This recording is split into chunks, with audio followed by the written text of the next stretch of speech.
నమస్కారం. న్యూస్కు స్వాగతం. ఈనాడు ముఖ్యాంశాలు చూద్దాం. వాస్తవాలు గుర్తెరిగి ప్రతిపక్షాలు నడుచుకోవాలి. ప్రభుత్వంపై దుష్ప్రచారం తగదు. ఎంఎంఈ మంత్రి కొండపల్లి శ్రీనివాస్. విజయనగరం మున్సిపల్ కార్పొరేషన్ వద్ద మెప్మా బజార్ స్వశక్తితో అభివృద్ధి చెందేందుకు బజార్ ఉపయుక్తమన్న మహిళలు. వైభవంగా కన్యకా పరమేశ్వర అమ్మవారి ఆవిర్భావ దినోత్సవం. స్వర్ణాలంకరణలో అమ్మవారిని దర్శించుకొని తరించిన భక్తజనం. ప్రతిపక్షాలు ప్రభుత్వంపై దుష్ప్రచారం చేస్తున్నాయని సూక్ష్మ, చిన్న, మధ్య తరహా పరిశ్రమల శాఖ మంత్రి కొండపల్లి శ్రీనివాస్ అన్నారు. విజయనగరం జిల్లా గజపతి నగరం తెలుగుదేశం పార్టీ కార్యాలయంలో మంత్రి కొండపల్లి శ్రీనివాస్ మీడియా సమావేశం నిర్వహించారు. ఈ సందర్భంగా ఆయన మాట్లాడుతూ ప్రభుత్వం ఏర్పడి కేవలం 8 నెలలు మాత్రమే అయిందని, ఈ విషయాన్ని ప్రతిపక్షాలు గుర్తించాలన్నారు.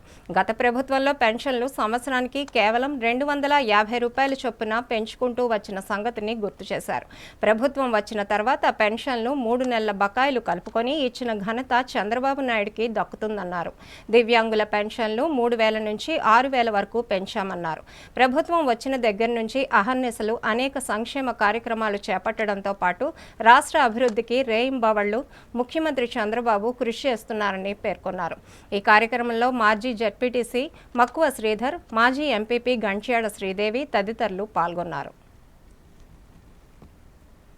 విపక్ష నాయకులందరూ కూడా పెద్ద ఎత్తున ఏదో సూపర్ 6 స్కీమ్స్ మేము ప్లాన్ చేయట్లేదని, సూపర్ 6 పథకాలు అమలు అవ్వవని చెప్పి పెద్ద ఎత్తున ప్రజల్లో ఒక లేనిపోని అపోహాలు క్రియేట్ చేస్తున్నారు. ఈరోజు ప్రభుత్వం ఏర్పడిన 7 నెలల ప్రభుత్వంలో చాలా మంచి విషయాలు ఈరోజు ప్రభుత్వం చేస్తాము. ఈరోజు ప్రభుత్వం వచ్చిన వెంటనే పెన్షన్ 1000 రూపాయలు పెంపు అనేది జరిగింది. వాళ్ళు 2,000 నుంచి 3,000 పెన్షన్ పెంచుతామని చెప్పి సంవత్సరానికి 250 రూపాయలు పెంచారు. అంటే మొదటి సంవత్సరంలో 250 రూపాయలు పెంచారు. 250 పెంచి ఈరోజు 5 సంవత్సరాలుగా చేసిన పనులన్నీ కూడా మేము చేసాము, 7 నెలల్లో మీరు ఎందుకు చేయలేకపోతున్నారు అని చెప్తున్నారు.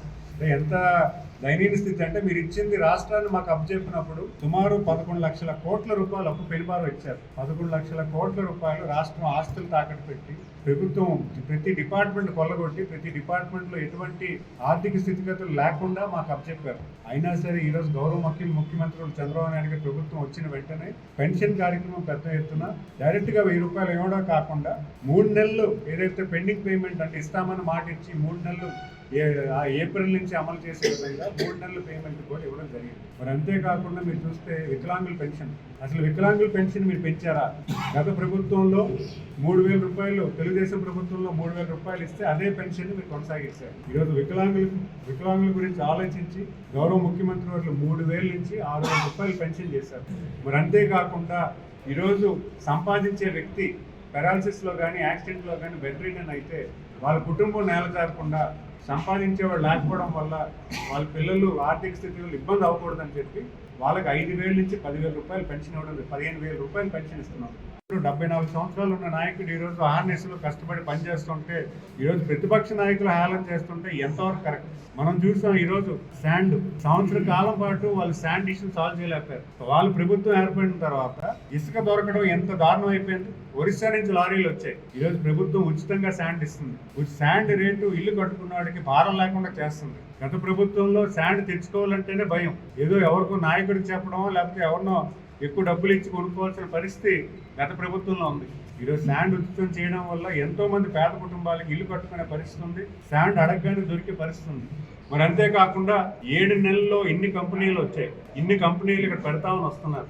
ఇన్ని కంపెనీలు ఇక్కడ స్థాపించి గౌరవ ముఖ్యమంత్రి ఆలోచన గౌరవించి పెడతామని వస్తున్నారు. ఇవన్నీ ప్రతిపక్షానికి కనిపించలేదా? యువతకు భవిష్యత్తు కల్పించాలన్న ఆలోచనలకు లేదా? ఇవన్నీ మర్చిపోయి వాళ్ళు ఏదో సూపర్ 6 లేదు, ఇవి లేవు, అవి లేవు అని చెప్తున్నారు. ఖచ్చితంగా రాష్ట్రానికి ఇబ్బంది ఉంది, ఆర్థిక ఇబ్బందులు అయితే ఉన్నాయి. కానీ దాన్ని ఎలా చేసుకోవాలి, ఏ రకంగా చేసాలి గౌరవ ముఖ్యమంత్రి చాలా బాగా చేస్తున్నారు. చాలా మంచి సదుద్దేశంతో ఇంత చిత్తశుద్ధితో ఈరోజు ప్రభుత్వం యంత్రాంగం పనిచేస్తుంది. రాష్ట్ర ముఖ్యమంత్రి వారు అహర్నిశలు ఉదయం 8 నుంచి రాత్రి 11 వరకు ఆయన కష్టపడుతున్నారు. ఈరోజు రాష్ట్రం వెనకబడిపోయింది. ఈరోజు ఒకప్పుడు ఆంధ్రప్రదేశ్ దేశంలో మొదటి 5 స్థానాల్లో ఉంటే ఈరోజు ఎక్కడున్నాం మనం? ఎలాంటి పరిపాలన ఈరోజు గత 5 సంవత్సరాలు ఇచ్చారు? పరిపాలన పూర్తిగా నిర్లక్ష్యం చేసి ఆర్థిక స్థితిగతులు పూర్తిగా కనుమరుగు చేసి ప్రభుత్వం ఉంది కదా అని అప్పు చేసి పడేశారు. సుమారు 70,000 కోట్ల రూపాయలు సంవత్సరానికి మనం వడ్డీ కడుతున్నాం. వాళ్ళు తీసుకొచ్చిన అప్పు.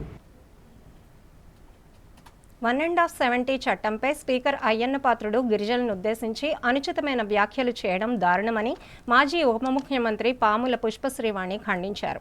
పార్వతీపురం మన్యం జిల్లా జియ్యమ్మ వలస మండలం చిన్నమేరంగి గ్రామంలోని గురువారం ఆమె క్యాంప్ కార్యాలయంలో మీడియా సమావేశాన్ని నిర్వహించారు.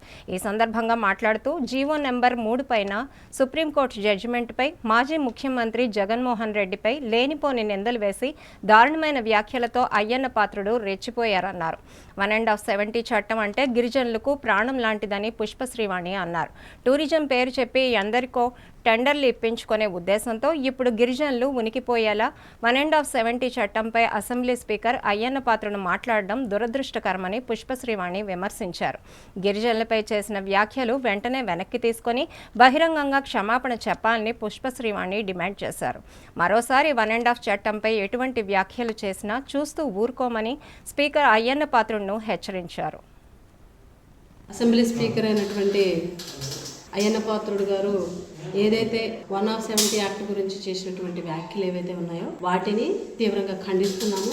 ఆయన 1/70 యాక్ట్ గురించి మాట్లాడుతూ టూరిజం గురించి మాట్లాడుతూ టూరిజం అరకు పాడేరు లాంటి ప్రాంతాల్లో డెవలప్మెంట్ అవ్వాలి అని అంటే 1/70 యాక్ట్లో ఉన్నటువంటి ఏవైతే రూల్స్ ఉన్నాయో ఏవైతే నియమ నిబంధనలు ఉన్నాయో అవి మార్చాల్సినటువంటి అవసరం ఉంది.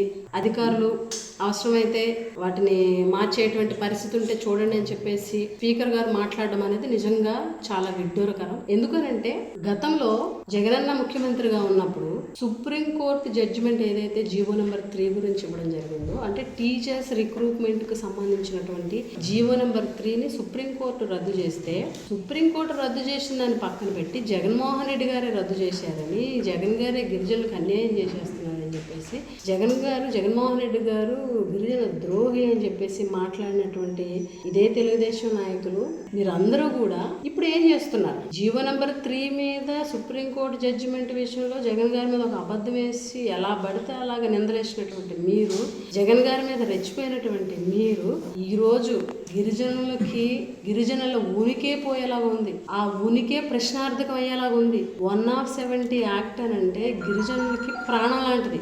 మన ఉనికి పోయేటువంటి పరిస్థితి ఇప్పుడు కనిపిస్తుంది. టూరిజం పేరు చెప్పి ఎవరెవరికో టెండర్లు ఇవ్వడం కోసం, ఎవరెవరికో ప్రాజెక్టులు ఇవ్వడం కోసం, ఎవరెవరో డెవలప్మెంట్ అవ్వడం కోసం గిరిజనులకు సంబంధించినటువంటి గిరిజనులకి గుండెకాయ అయినటువంటి 1/70 యాక్ట్లో మార్పులు చేయాల్సి వస్తుందేమో అని చెప్పి ఒక స్పీకర్ గారు మాట్లాడడం నిజంగా చాలా దురదృష్టకరము. ఒక గిరిజన సంక్షేమ శాఖ మంత్రిగా పనిచేసిన లేకపోతే ఒక గిరిజన ప్రాంతంలో కురుపం నియోజకవర్గం ఒక ఎమ్మెల్యేగా ఒక గిరిజన బిడ్డగా దీన్ని తీవ్రంగా ఖండిస్తున్నాను. ప్రతి ఒక్కరు కూడా ఈరోజు ఈ వ్యాఖ్యలను తీవ్రంగా ఖండించాల్సినటువంటి అవసరం ఉంది. ఎందుకనంటే మన ఉనికే ప్రశ్నార్థకం అయ్యేటువంటి పరిస్థితి కనిపిస్తుంది. కాబట్టి ఖచ్చితంగా బహిరంగ క్షమాపణ చెప్పాలని, వ్యాఖ్యలను వెనక్కి తీసుకోవాలని, ఇంకొకసారి 1/70 యాక్ట్ విషయంలో ఎటువంటి వ్యాఖ్యలు కూడా చేసినా కూడా చూస్తూ ఊరుకోమని కూడా ఈ సందర్భంగా హెచ్చరిస్తున్నామని కూడా తెలియజేస్తున్నాం. విజయనగరంలోని మహారాజా అటానమస్ కళాశాలలో డిపార్ట్మెంట్ ఆఫ్ మ్యాథమెటిక్స్ ఆధ్వర్యంలో విద్యార్థులకు ట్రెండ్స్ ఇన్ మ్యాథమెటిక్స్ అంశంపై 2 రోజుల అవగాహన సదస్సు శుక్రవారం ప్రారంభమైంది. Centurion University chancellor professor GSN Raju ముఖ్య అతిథిగా కార్యక్రమానికి హాజరయ్యారు. ఈ సందర్భంగా మాట్లాడుతూ సదస్సును విద్యార్థులు సద్వినియోగం చేసుకుని మ్యాథమెటిక్స్లో అభివృద్ధి సాధించాలని పిలుపునిచ్చారు. ఫ్రెండ్స్ ఇన్ మ్యాథమెటిక్స్ పై science academies lecture workshop శుక్రవారం విజయనగరం మహారాజా అటానమస్ కళాశాలలో ప్రారంభమైంది. Centurion University chancellor professor GSN Raju ఈ సదస్సుకు ముఖ్య అతిథిగా హాజరయ్యారు. చెన్నై మ్యాథమెటికల్ ఇన్స్టిట్యూట్ కు చెందిన నిపుణులు రిసోర్స్ పర్సన్స్ గా హాజరయ్యారు. మ్యాథమెటిక్స్ లో ఆధునిక పోకడల గురించి 2 రోజుల పాటు ఈ సదస్సులో రిసోర్స్ పర్సన్ వివిధ కళాశాలలకు చెందిన విద్యార్థులకు అవగాహన కల్పిస్తారు. Joint science educational panel Indian academy of sciences Bengaluru వారి సౌజన్యంతో ఈ సదస్సు ఏర్పాటు చేశారు. ముఖ్య అతిథిగా హాజరైన సెంచూరియన్ యూనివర్సిటీ ఛాన్సలర్ రాజు మాట్లాడుతూ ఈ సదస్సులు సద్వినియోగం చేసుకోవాలని, రిసోర్స్ పర్సన్లు అందించే విలువైన సమాచారాన్ని ఆకలింపు చేసుకుని మ్యాథమెటిక్స్ లో ప్రగతిని సాధించాలన్నారు. కళాశాల ప్రిన్సిపల్ ఎం సాంబశివరావు మాట్లాడుతూ విద్యార్థులు మ్యాథమెటిక్స్ లో లేటెస్ట్ ట్రెండ్స్ ను ఆకలింపు చేసుకుని అవగాహన పెంచుకుని ప్రగతి సాధించే దిశగా ఈ వర్క్షాప్ ఏర్పాటు చేశామని అన్నారు. వర్క్షాప్ లో పాల్గొన్న వారు మ్యాథమెటిక్స్ పై విస్తృతమైన అవగాహన పెంచుకుని కార్యక్రమాన్ని సద్వినియోగం చేసుకోవాలని అన్నారు. ఈ కార్యక్రమంలో Chennai mathematical institute professor Rajeeva Karandikar, Maharaja విద్యా సంస్థల correspondent doctor KVL Raju, mathematics department head Sabbavarapu Suribabu తదితరులు పాల్గొన్నారు.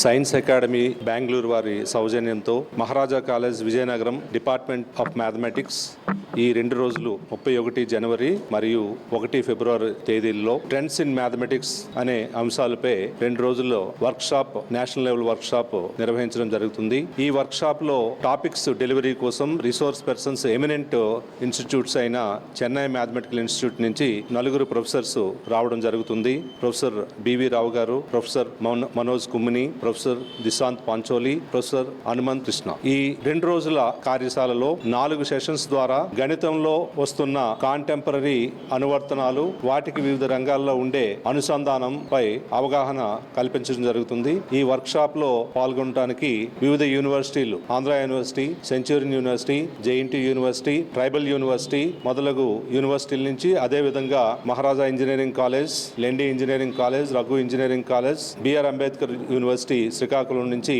ఉపాధ్యాయులు మరియు విద్యార్థులు దాదాపు 100 మంది పాల్గొంటున్నారు. ఈ 2 రోజుల పాటు ఈ వర్క్ షాప్ ని సక్సెస్ఫుల్ గా నిర్వహించడానికి కాలేజ్ యాజమాన్యం సహకరించినందుకు వారికి కూడా ధన్యవాదాలు తెలియజేస్తున్నాను. విజయనగరం మండల పరిషత్ సమావేశ భవనంలో శుక్రవారం ఎంపీడీఓ దొగ్గ తిరుపతి నాయుడు పదవీ విరమణ కార్యక్రమం జరిగింది. మండల పరిషత్ అధ్యక్షుడు మామిడి అప్పలనాయుడు అధ్యక్షతన జరిగిన కార్యక్రమంలో ప్రజాప్రతినిధులు, కార్యాలయ ఉద్యోగులు, సిబ్బంది తిరుపతి నాయుడు సత్కరించి ఘనంగా వీడ్కోలు పలికారు. తిరుపతి నాయుడు ఉద్యోగిగా అందించిన సేవలను కొనియాడారు. విజయనగరం ఎంపీడీఓ దొగ్గ తిరుపతి నాయుడు పదవీ విరమణ కార్యక్రమం శుక్రవారం ఘనంగా జరిగింది. విజయనగరం మండల పరిషత్ సమావేశ మందిరంలో ఎంపీపీ మామిడి అప్పలనాయుడు అధ్యక్షతన శుక్రవారం పదవీ విరమణ కార్యక్రమం నిర్వహించారు. ఈ సందర్భంగా ముఖ్య అతిథిగా పాల్గొన్న బొబ్బిలి మాజీ ఎమ్మెల్యే సంబంగి వెంకట చిన్నప్పలనాయుడు మాట్లాడుతూ దొగ్గ తిరుపతి నాయుడు విధి నిర్వహణలో నీతి, నిజాయితీలతో సేవలు అందించారని అన్నారు. ఆయన పదవీ విరమణ కార్యక్రమానికి ఇంతమంది అధికారులు, సిబ్బంది హాజరయ్యారంటే అతని మంచితనానికి నిదర్శనమని కొనియాడారు. ఎంపీపీ మామిడి అప్పలనాయుడు మాట్లాడుతూ వీడీఓగా, ఈఓపీఆర్డీగా, ఎండీఓగా తిరుపతి నాయుడు నీతి నిజాయితీలతో ఉద్యోగ బాధ్యతలు నిర్వహించారన్నారు. కింది స్థాయి సిబ్బందితో అభిమానపూర్వకంగా సమన్వయం చేసుకుంటూ లక్ష్యాలు పూర్తి చేసేవారని అన్నారు. తిరుపతి నాయుడు, ఆయన కుటుంబం సంతోషంగా జీవించాలని ఆకాంక్షిస్తున్నామన్నారు. అనంతరం తిరుపతి నాయుడును తోటి ఎంపీడీఓలు, ఉద్యోగులు, ప్రజాప్రతినిధులు పూలమాలలతో సత్కరించి ఆయన చేసిన సేవలను కొనియాడారు. ఈ కార్యక్రమంలో ప్రజాప్రతినిధులు, పలువురి ఎంపీడీఓలు, మండల పరిషత్ కార్యాలయ సిబ్బంది తదితరులు పాల్గొన్నారు. సూర్య హాస్పిటల్ వైద్య సిబ్బంది నిర్లక్ష్య ధోరణిపై బాలల హక్కుల కమిషన్కు విజయనగరం పట్టణం హుకుంపేటకు చెందిన మజ్జి సతీష్ కుమార్ దంపతులు శుక్రవారం ఫిర్యాదు చేశారు. ఇటీవల విజయనగరంలోని సూర్య హాస్పిటల్కు వైద్యం కోసం తమ బిడ్డను తీసుకువెళ్తే అక్కడి సిబ్బంది నిర్లక్ష్యం కారణంగా ప్రాణాలు కోల్పోయాడని, తమలాంటి కష్టం మరెవరికీ రాకుండా ఆసుపత్రి వైద్యులు, సిబ్బందిపై చర్యలు తీసుకోవాలని ఫిర్యాదులో పేర్కొన్నారు. తమ కుమారుడు మజ్జి జశ్వంత్ మృతికి కారణమైన సూర్య హాస్పిటల్ వైద్య సిబ్బందిపై చర్యలు తీసుకోవాలని కోరుతూ శుక్రవారం బాలల హక్కుల కమిషన్ చైర్మన్ కేశలి అప్పారావుకి విజయనగరం జిల్లా కేంద్రంలోని హుకుంపేటలో నివాసం ఉంటున్న మజ్జి సతీష్ కుమార్, జ్యోతి దంపతులు ఫిర్యాదు చేశారు. తమ కుమారుడు మజ్జి జశ్వంత్ ఏపీ మోడల్ స్కూలులో 9వ తరగతి చదువుతుండగా ఈ నెల 6వ తేదీన క్లాసులో ఉండగా నీరసంగా ఉండి కళ్ళు తిరుగుతున్నాయని ఉపాధ్యాయులు తమకు సమాచారం ఇచ్చారని వెంటనే పాఠశాలకు వెళ్లి సమీపంలో ఉన్న సూర్య హాస్పిటల్ కు ప్రాథమిక చికిత్స కోసం తీసుకువెళ్లగా అక్కడ వైద్య సిబ్బంది సెలైన్ ఎక్కించి ఇంజెక్షన్ చేశారు. చికిత్స అందిన కొద్దిసేపటికే తమ బిడ్డ జశ్వంత్ మరణించాడని, అయినా కూడా స్కాన్ చేయించమని, టెస్టులు చేయించమని చెప్పి తమను మభ్యపెడుతూ దురుసుగా ప్రవర్తించారని, వైద్య సిబ్బంది నిర్లక్ష్యం కారణంగా తమ బిడ్డ మృతి చెందారని మృతుని తల్లిదండ్రులు కమిషన్ కు ఫిర్యాదు చేశారు. తమకు జరిగిన అన్యాయం మరొకరికి జరగకూడదని, రోగుల పట్ల నిర్లక్ష్యంగా వ్యవహరించిన వైద్యులు, వైద్య సిబ్బందిపై చర్యలు తీసుకుని తమకు న్యాయం చేయాలని కోరారు. ఫిర్యాదు అందుకున్న బాలల హక్కుల కమిషన్ చైర్మన్ కేశలి అప్పారావు స్పందిస్తూ జిల్లా వైద్య ఆరోగ్య శాఖ అధికారికి 3తో కూడిన కమిటీని నియమించి 3 రోజుల్లోగా రిపోర్టు సమర్పించాలని ఆదేశించారు. అలాగే 1 టౌన్ సర్కిల్ ఇన్స్పెక్టర్ కు జరిగిన సంఘటనపై పూర్తి విచారణ జరిపి నివేదికను సమర్పించాలని ఆదేశించామన్నారు. తప్పు జరిగినట్లు నిర్ధారణ జరిగితే సంబంధిత ఆసుపత్రి, వైద్యులు, వైద్య సిబ్బందిపై శాఖాపరమైన చర్యలకు ఆదేశాలిస్తామని కేశలి అప్పారావు తెలిపారు.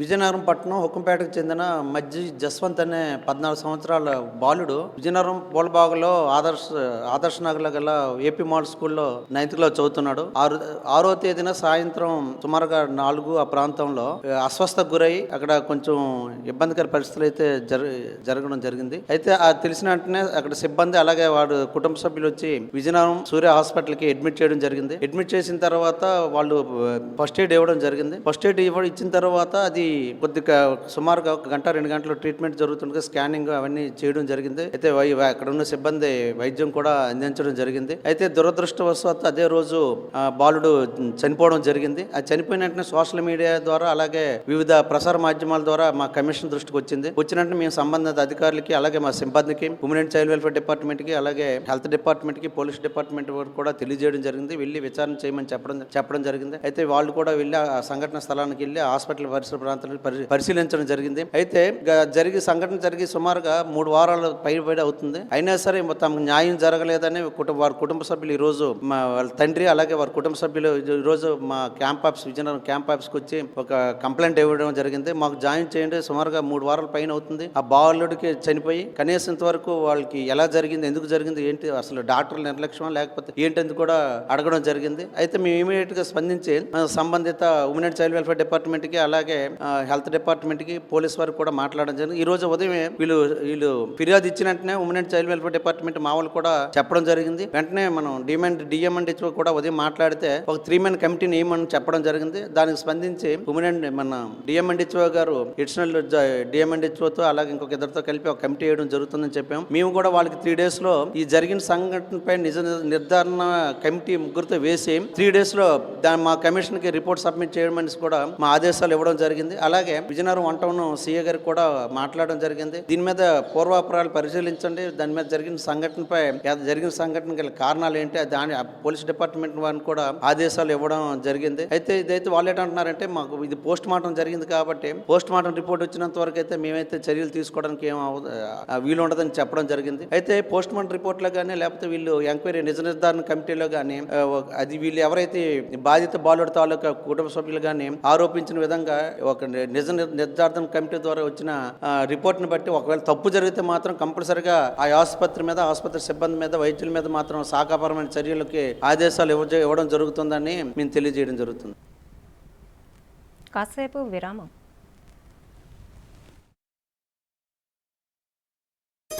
సా స స స సరి గరి గమ పని సా నిరి స ని ద మా గరి స రి గమ అమ్మాయికి తన సొగసే ఆనందం మన మనసే దోచేనే తన అందం అందానికి ప్రతిరూపం ఆభరణం అసలు రూపం Govinda jewelleries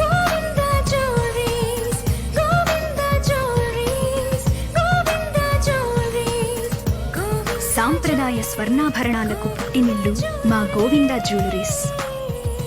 jewelleries MG road Vizianagaram. అందమంటేనే ఆడవాళ్ళు, మరి మన ఆడవాళ్ళకి మరింత అందం చేకూర్చేది బంగారం. బంగారం కొనడం సులభమే, కానీ నాణ్యమైన బంగారం కొనడం అంత ఈజీ కాదు. సంప్రదాయమైన కలెక్షన్స్, నాణ్యమైన ఆభరణాలు, సామాన్యుడికి కూడా అందుబాటైన ధరలు, నమ్మకమైన పేరు, అది మన ధనలక్ష్మి జ్యువెలర్స్. మా బామ్మ ఎప్పుడు చెప్పేది, ఒక్కసారి ధనలక్ష్మి జ్యువెలర్స్ లో బంగారం కొంటే మళ్ళీ మళ్ళీ కొంటూ ఉంటామని. ధనలక్ష్మి జ్యువెలర్స్, డాబా తోట, MG road, Vizianagaram. Welcome back.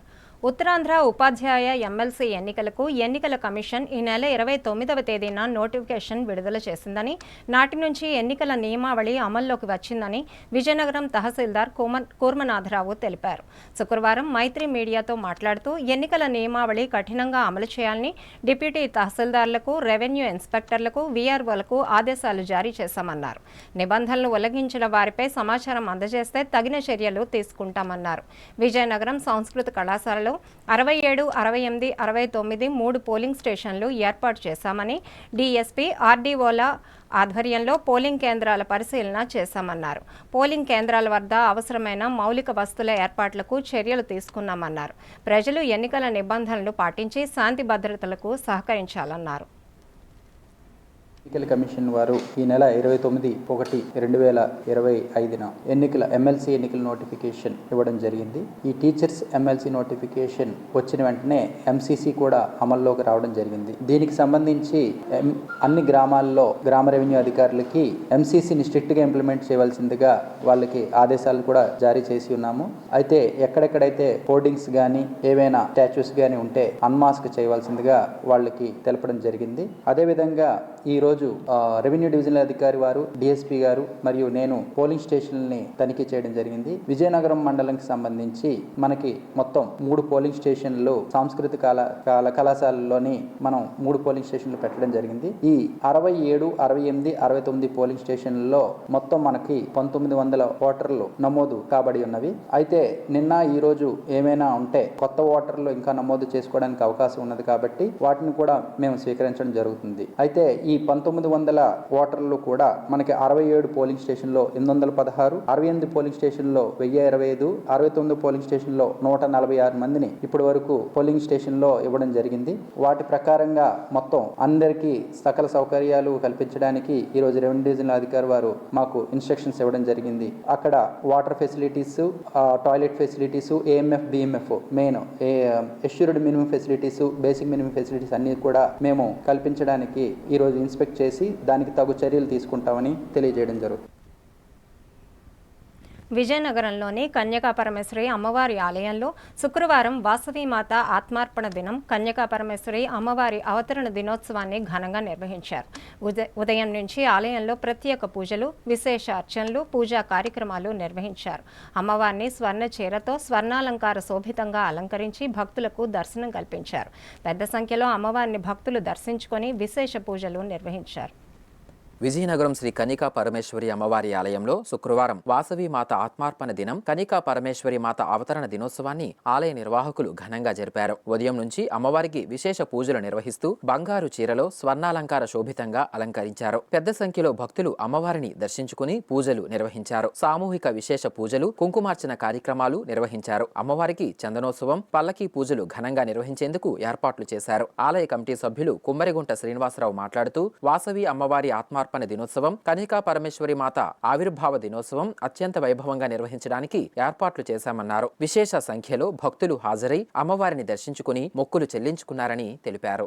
ఈ రోజు ఆర్యవైశ్యుల కులదైవం ఇలవేల్పు శ్రీ శ్రీ శ్రీ వాసవి కన్యకా పరమేశ్వరి అమ్మవారు ఆత్మార్పణ దివసం సందర్భంగా కన్యకా పరమేశ్వరి అమ్మవారి ఆలయంలో విశేషమైన పూజా కార్యక్రమాలు జరుగుతున్నాయి. ఇదే రోజు వాసవి అమ్మవారు కన్యకగా పరమేశ్వరిగా ఉద్భవించిన రోజు ఈ రోజు. మరి ఈ రోజు చాలా పవిత్రమైన దినంగా అందరూ భావిస్తూ ఉంటాం. ఈ రోజు ఉదయం నుంచి కూడా అమ్మవారి ఆలయంలో సుప్రభాత సేవ మొదలుకొని ఇప్పుడే అభిషేకం అయిన తర్వాత అమ్మవారి యొక్క సువర్ణ కవచాలంకృత వజ్ర కిరీట సహిత శ్రీ శ్రీ వాసవి కన్యకా పరమేశ్వరి అమ్మవారి యొక్క దివ్య దర్శనం ఇప్పుడే ఇవ్వడం జరిగింది. మరి ఈ రోజు ఇటువంటి కార్యక్రమంలో పాల్గొన్న ప్రతి ఒక్కరూ కూడా అమ్మవారి యొక్క కృపకు పాత్రలు కావాలని కోరుకుంటూ ఇంత మంచి చక్కని అవకాశం ఈ విజయనగరంలో ఉన్నటువంటి శ్రీ వాసవి కన్యకా పరమేశ్వరి అమ్మవారి ఆలయంలో ప్రతి సంవత్సరం కూడా నిర్వహించడం జరుగుతుంది. మా గౌరవ అధ్యక్షులు శ్రీ కోలగట్ల వీరభద్ర స్వామి గారి ఆధ్వర్యంలో అధ్యక్షులు నారాయణ శ్రీనివాస్ గారు మరియు పాలక మండలి సభ్యుల యొక్క నేతృత్వంలో ఈ కార్యక్రమాలని నిర్విఘ్నంగా నిర్వహించడం జరుగుతుంది. మరి ఈ కార్యక్రమంలో భక్తులందరూ కూడా అమ్మవారిని దర్శించి అమ్మవారిని సేవించి ఆమె కృపకు పాత్రలు కావాల్సిందిగా అందరికీ మరొకసారి ఆలయం తరపున పాలక మండలి తరపున విజ్ఞప్తి చేస్తున్నాం. గాంధీ వర్ధంతి దినాన్ని పురస్కరించుకొని భారత విద్యార్థి ఫెడరేషన్ ఆధ్వర్యంలో నగరంలోని 4S డిగ్రీ కళాశాలలో శుక్రవారం రక్తదాన శిబిరం నిర్వహించారు. పలువురు విద్యార్థులు ఈ శిబిరంలో పాల్గొని స్వచ్ఛందంగా రక్తదానం చేశారు. ఈ సందర్భంగా ఎస్ఎఫ్ఐ నాయకులు మాట్లాడుతూ విద్యారంగ విద్యార్థుల సమస్యలపై పోరాటమే కాక ప్రజాహిత కార్యక్రమాలు కూడా నిర్వహిస్తున్నామన్నారు. ఎస్ఎఫ్ఐ ఆధ్వర్యంలో విజయనగరంలోని 4S డిగ్రీ కళాశాలలో శుక్రవారం స్వచ్ఛంద రక్తదాన శిబిరం నిర్వహించారు. మహాత్మాగాంధీ వర్ధంతి దినాన్ని పురస్కరించుకుని జిల్లాలో శిబిరాలు నిర్వహిస్తున్నామని నాయకులు ఈ సందర్భంగా తెలిపారు. రక్తదాన శిబిరంలో పలువురు విద్యార్థులు పాల్గొని రక్తదానం చేశారు. ఈ సందర్భంగా ఎస్ఎఫ్ఐ నాయకులు రవికుమార్, చిన్నబాబులు మాట్లాడుతూ విద్యారంగ సమస్యల పరిష్కారంలో, విద్యార్థుల సమస్యల పట్ల పోరాటాలు జరపడంలో ఎప్పుడూ ఎస్ఎఫ్ఐ ముందుంటుంది అన్నారు. అలాగే ప్రజాసేవా కార్యక్రమాలు నిర్వహించడం కూడా బాధ్యత బాధ్యతగా భావించి పనిచేస్తామన్నారు. జిల్లాలో రక్త నిల్వల కొరత కారణంగా పలువురు గర్భిణులు, రక్తహీనత కలవారు ఇబ్బందులు పడుతున్నారని, వారి ప్రయోజనం కోసం గాంధీ వర్ధంతిని పురస్కరించుకుని గురువారం చీపురుపల్లిలో, శుక్రవారం విజయనగరంలో స్వచ్ఛంద రక్తదాన శిబిరాలు ఏర్పాటు చేశామన్నారు. ఈ వైద్య శిబిరంలో రోటరీ వైద్య సిబ్బంది సహకారం అందించారు. ఎస్ఎఫ్ఐ అనేది కేవలం పోరాటంలో కాదు, సేవారంగంలో కూడా ముందు ఉంటుందని చెప్పేసి ఎస్ఎఫ్ఐ మా అభిప్రాయం. సో అదేవిధంగా ఎస్ఎఫ్ఐ అనేది కేవలము విద్యార్థుల సమస్యల పట్ల కాకుండా ఇటువంటి సేవా కార్యక్రమంలో ముందుంటుంది ఎల్లప్పుడూ. అదేవిధంగా చాలామంది గిరిజన ప్రాంతాలు కావచ్చు, లేకపోతే చాలామంది రోజుకు ఒక యాక్సిడెంట్లు అవుతున్నాయి. వీళ్ళందరికీ లేకపోతే ప్రెగ్నెన్సీ స్త్రీలకి చాలా బ్లడ్గా అందడం లేదు. కాబట్టి ఇటువంటి కార్యక్రమాల్లో ఎవరైతే బ్లడ్ లేని వాళ్ళు ఉన్నారో వాళ్ళందరికీ సేవ కార్యక్రమం ఎస్ఎఫ్ఐ తరపున సేవ కార్యక్రమాలు చేపడుతూ ఇటువంటి సేవరంగంలో చేపడతాం. ప్రతి సంవత్సరంలాగే ఎస్ఎఫ్ఐ సంవత్సరానికి 3 సార్లు రక్తదాన శిబిరాలు ఏర్పాటు చేస్తుంది. దానిలో భాగంగానే గాంధీజీ వర్ధంతి నిన్న జరిగింది. దానిలో భాగంగా జిల్లా వ్యాప్తంగా రక్తదాన శిబిరాలు ఏర్పాటు చేయడం జరిగింది. నిన్న చీపురుపల్లిలో, ఈరోజు విజయనగరంలో జరుగుతుంది. జిల్లాలో అనేక మంది రక్తం లేకపోవడం చేత, రక్త బలహీనత చేత బాధపడుతూ ఉన్నారు. వాళ్ళకి రక్తం అందించడానికి ప్రతి సంవత్సరం ఎస్ఎఫ్ఐ రక్తదాన శిబిరాలను ఏర్పాటు చేస్తుంది. ఎస్ఎఫ్ఐ పోరాటాల్లో ఎలాగైతే ముందుంటుందో అలాగే సేవల్లో కూడా ముందుంటుంది. ఇంతకుముందు సర్వింగ్ ఆర్ట్స్ సంస్థ ద్వారా కానీ, సేవే ముందు అనే సంస్థ ద్వారా కానీ ఎస్ఎఫ్ఐ ఎన్నో సేవా కార్యక్రమాలు చేస్తుంది. దాంతోపాటు నిన్న గాంధీజీ వర్ధంతి, ఈ దేశ స్వాతంత్రం కోసం అలాగే మత సామరస్యం కోసం, మత సామరస్యం పెరగాలని పోరాడి మతోన్మాది నాథురామ్ గాడ్సే చేతిలో మరణించిన గాంధీజీకి విద్యార్థులు ఒక నివాళులు అర్పించాలి. ఆ గాంధీజీ మహాత్ముడిని స్మరించుకుంటూ ఈరోజు రక్తదాన శిబిరం ఏర్పాటు చేయడం జరిగింది. విజయనగరంలో ఉన్న ప్రముఖ సేవా సంస్థ చిన్న శ్రీను సోల్జర్స్ అధినేత మజ్జి సిరిసహస్ర తమ సేవల ద్వారా, సూచనల ద్వారా యువతకు ఆదర్శంగా నిలుస్తున్నారు. అవసరమైన వారికి చేతనైన సహాయం చేస్తూ వారి వెన్నంటే ఉండి ప్రోత్సహిస్తున్నారు. విజయనగరం జిల్లాలోని పూసపేట రేగ మండలం కనిమెట్ట గ్రామంలో మజ్జి సిరిసహస్ర శుక్రవారం ఒక వ్యాపార సంస్థను ప్రారంభించారు. ఈ సందర్భంగా ఆమె మాట్లాడుతూ, పల్లెల్లో కూడా పట్టణాల మాదిరిగా నిత్యావసరాలు అన్నీ ఒకే దగ్గర లభించే షాప్ ప్రారంభించడం చాలా సంతోషంగా ఉందన్నారు. పల్లెల్లో ఉన్న వినియోగదారులు దూర ప్రాంతాలకు వెళ్లకుండా ఉన్న చోటనే వారికి కావాల్సిన నిత్యావసరాలను పొందేటట్లుగా నిర్వాహకులు ఈ షాప్ను ఏర్పాటు చేశారని అభినందించారు. ఈ కార్యక్రమంలో చిన్న శ్రీను సోల్జర్స్ పాల్గొన్నారు.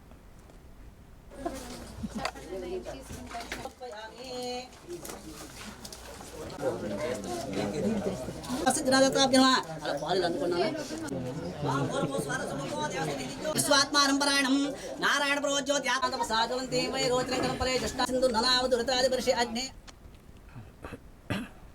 విజయనగరంలో నగరపాలక సంస్థ కార్యాలయం ఎదుట శుక్రవారం మెప్మా బజారు ప్రారంభించారు. వివిధ మహిళా సంఘాలు తయారు చేసిన ఉత్పత్తులను మెప్మా ఆధ్వర్యంలో విక్రయించేందుకు స్టాల్స్ ఏర్పాటు చేశారు. వివిధ మహిళా సంఘాలు తమ ఉత్పత్తులను మెప్మా బజార్లో విక్రయాలు సాగించాయి. విజయనగరం మున్సిపల్ కార్పొరేషన్ కార్యాలయం ఎదుట శుక్రవారం మెప్మా బజార్ ఏర్పాటు చేశారు. పలు మహిళా సంఘాలకు చెందిన మహిళలు తాము తయారు చేసిన ఉత్పత్తులను బజారులోని స్టాల్స్ లో ఏర్పాటు చేసి విక్రయాలు సాగించారు. వివిధ రకాల ఆహార దినుసులు, తినుబండారాలు, గృహ వినియోగ వస్తువులు, అలంకార వస్తువులు, పాదరక్షలు తదితర అనేక వస్తువులను విక్రయానికి ఏర్పాటు చేశారు. ఈ సందర్భంగా మహిళా సంఘాల ప్రతినిధులు మాట్లాడుతూ, మెప్మా ఆధ్వర్యంలో ఈ విధంగా స్టాల్స్ ఏర్పాటు చేసి విక్రయాలు సాగించడం వల్ల తమకు ఎంతో ప్రోత్సాహంగా ఉందని అన్నారు. చిన్న చిన్న వ్యాపారాలు ప్రారంభించి నేడు ఇతరులకు ఉపాధి కల్పించే దిశగా చిన్న పరిశ్రమలు ఏర్పాటు చేసే స్థాయికి ఎదుగుతున్నామన్నారు. ఈ విధమైన విక్రయాలు తరచుగా జరిపే విధంగా స్టాల్స్ ఏర్పాటు చేసుకునేందుకు అవకాశం కల్పించాలని కోరారు. ఈ కార్యక్రమంలో సిటీ మిషన్ మేనేజర్ సన్యాసిరావు, వివిధ డ్వాక్రా సంఘాల ప్రతినిధులు, మహిళలు పాల్గొన్నారు. అర్బన్ మార్కెట్ ద్వారా వ్యాపారం చేస్తాం.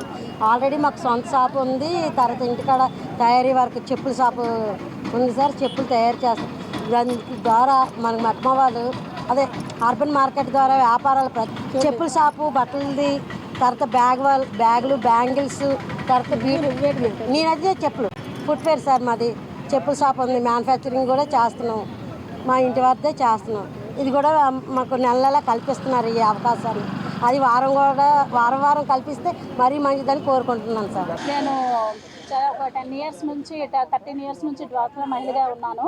10 ఇయర్స్ నుంచి నేను ఈ బిజినెస్ స్టార్ట్ చేశాను. డ్వాక్రాలో లోన్ తీసుకొని దాదాపు ఒక 30,000తో చిన్న వ్యాపారాన్ని స్టార్ట్ చేశాను. ఆ వ్యాపారాన్ని ప్రతిసారి కూడా డ్వాక్రాలో నా చిరు వ్యాపారాలు దీంట్లో తీసుకోవడం, 10,000 ఫస్ట్ తీసుకొని తర్వాత 20,000 తీసుకొని అలాగే చిన్న మిషన్స్ కూడా స్టార్ట్ చేసి ఇప్పుడు ఒక బొటిక్ని కూడా స్థాపించాను.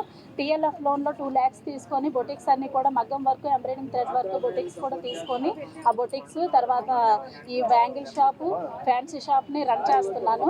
మాకు డోక్రా ఎంతగానో డోక్రా మహిళగా నేను ఒక దీంట్లో ఒక ఎక్కడో ఇంట్లో గృహిణిగా ఉండకుండా కూడా నేను ఒక ముగ్గురికి ఇప్పుడు ఉపాధి కల్పిస్తున్నాను. నేను డోక్రా మహిళగా చేరి నాకు చాలా గర్వంగా ఉంది. మా TLFలో లోన్స్ మాకు ఇప్పించి చాలా ఎంకరేజ్మెంట్, మా బిజినెస్కి ఎవరైతే బిజినెస్లు ఉన్నాయో వాళ్ళకి మా డోక్రా తరఫున పెద్దవాళ్ళందరూ కూడా మాకు బాగా ఎంకరేజ్మెంట్ చేసి ఇంకా డెవలప్మెంట్ చేయడానికి చూస్తున్నారు. నెక్స్ట్ ఇంకా పెద్ద మిషన్స్ కూడా నేను తీసుకొని మా డోక్రా నుండి నా బిజినెస్ని కూడా ఇంకా డెవలప్మెంట్ చేయాలని మనస్ఫూర్తిగా కోరుకుంటున్నానండి. ఇక వార్తలు ముగించే ముందు ముఖ్యాంశాలు మరోసారి చూద్దాం. వాస్తవాలు గుర్తెరిగి ప్రతిపక్షాలు నడుచుకోవాలి. ప్రభుత్వంపై దుష్ప్రచారం తగదు. MMME మంత్రి కొండపల్లి శ్రీనివాస్. విజయనగరం మున్సిపల్ కార్పొరేషన్ వద్ద మెప్మా బజార్ స్వశక్తితో అభివృద్ధి చెందేందుకు బజార్ ఉపయుక్తమన్న మహిళలు. వైభవంగా కన్యకా పరమేశ్వరి అమ్మవారి ఆవిర్భావ దినోత్సవం. స్వర్ణాలంకరణలో అమ్మవారిని దర్శించుకొని తరించిన భక్తజనం. వార్తలు సమాప్తం. చూస్తూనే ఉండండి MM న్యూస్.